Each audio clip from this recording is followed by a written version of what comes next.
Alright, the first problem on the homework, we wanted to find the area bounded by three curves, y equals x squared minus 4, y equals 3x, and y equals x plus 2.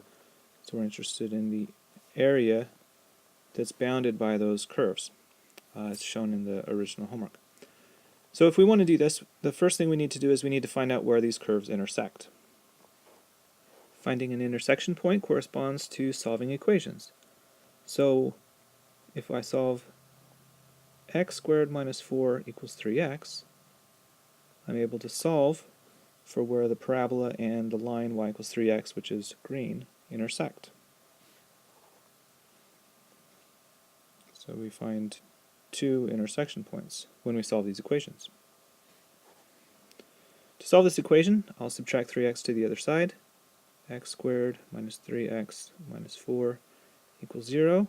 Now that I have an equation equals 0, I can factor x minus 4 times x plus 1 equals 0, and I get 2 points, x equals 4 and x equals negative 1. Let's mark a little number line to remind us of these points. 4 is one of the points, negative 1 is one of the points. Let's see, we're going to anticipate finding 3 more points. Each of those other 3 points will come from different equations. Next, we'll find where the parabola and x plus 2 intersect. So we find a point here and a second point here. And we'll find those by solving the equation x squared minus 4 equals x plus 2. Again, I want to move everything to one side so that I have a 0 on one side. Now I can factor x minus 3, x plus 2 equals 0. Because it's factored, a product of two numbers is 0 only if one or the other is 0. So I get either x equals 3 or x equals negative 2. That gives us 2 more of the points that we've marked down. Finally, a third point, or a third equation, comes from finding where the two lines intersect. 3x equals x plus 2. Now I could move everything to one side, 2x minus 2 equals 0 and factor, but it might have been just as easy if I had isolated x and solved. Because this is linear, I can solve it and I get x equals 1. Now that I found the 5 points of intersection, I'm going to be able to compute area by thinking about the regions separately. From negative 2 to negative 1, from negative 1 to 1, from 1 to 3, and from 3 to 4. And so we'll compute those 4 different areas by using definite integrals. If we look at our first region from negative 2 to negative 1, and I think about my partition variable x, I would imagine calculating a partition along the x-axis, and that's going to cut little rectangles that I'll approximate with widths delta x and heights given by the formula of the difference of the heights. So the top line is x plus 2, and the bottom curve is the parabola, x squared minus 4, and I'll use the height times the width and add them all up, but that would be a Riemann sum. We actually want the limit, and that would be a definite integral.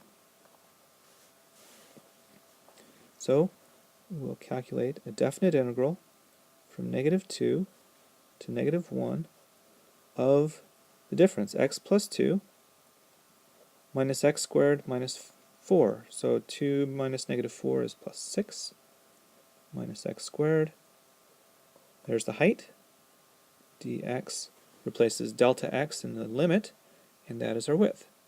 And so the first area is this integral. Okay, although this integral represents the limit of a Riemann sum, the fundamental theorem of calculus says we can find a different way of finding the value if we can find an antiderivative, which would be, for example, 1/2 x squared plus 6x minus 1/3 x cubed. And what we do, once we find an antiderivative, we evaluate it at the end limit and evaluate it at the start limit and subtract those values. And so when we plug negative 1 in to the formula, I get negative a half minus 6 plus a third. Sorry, plus a half. When I plug negative 2 in, I get 2 minus 12 plus 8 thirds. I subtract those values, and that value will be the definite integral. Combining those numbers, we get 13/6. Now that we know the area of the first region, we move to the second region. Again, we imagine partitioning the x-axis, which will form approximating rectangles. The widths are still given by delta x. This time the heights are given by the difference of the two lines. So the top line is x plus 2. The bottom line is given by 3x. So that the actual area, which is the limit of a Riemann sum coming from those rectangles, is an integral from negative 1 to 1 of x plus 2 minus 3x, there's the height, times dx, coming from the delta x in the rectangles, in the limit for the Riemann sum. Alright, before we finish anything on this integral, it might be easier if we simplified to cancel some of the x's, so I get 2 minus 2x dx. Again, we use the fundamental theorem of calculus to replace this limit of a Riemann sum with an evaluation of an antiderivative. So I first find the antiderivative, and then I'll evaluate it at 1, at minus 1, and subtract the answers. So when I evaluate it at 1, I get 2 minus 1. When I evaluate it at negative 1, I get negative 2 minus 1. When I simplify those values, I get 4. And so that's the area of the second piece. For the third segment, again, we partition our x-axis. That'll again allow us to imagine approximating rectangles. The widths are delta x. The heights are given by the difference of the values in the y. So the top is now 3x, and the bottom is x plus 2. So when I create an integral, which will be the limit of the Riemann sum, I'll integrate from 1 to 3 of the 3x minus x, distribute the negative sign, minus 2 for the height. Dx is the limiting value of the delta x, and that definite integral represents the area that I want to find. Again, let's simplify that. We want to integrate from 1 to 3, 2x minus 2 dx. So instead of using a limit of Riemann sum, the fundamental theorem of calculus says, let's use an antiderivative evaluated at 3, evaluated at 1, and subtract. So when I evaluate it at 3, I get 9 minus 6. When I evaluate it at 1, I get 1 minus 2.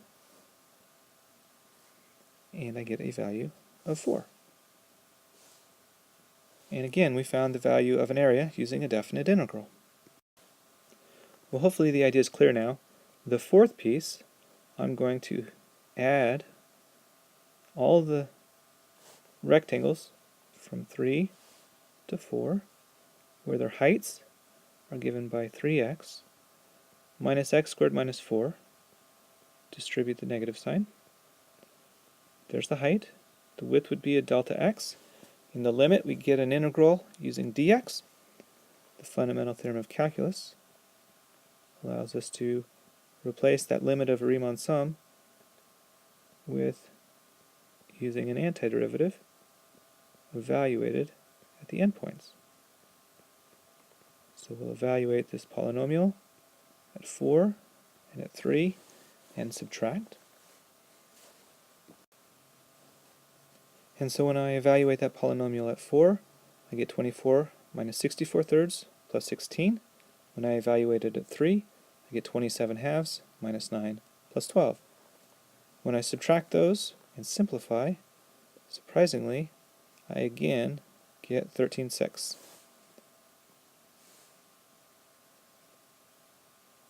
And so I can add up those four areas, and that'll be my total area. The total area is 13/6 plus 4 plus 4 plus 13/6.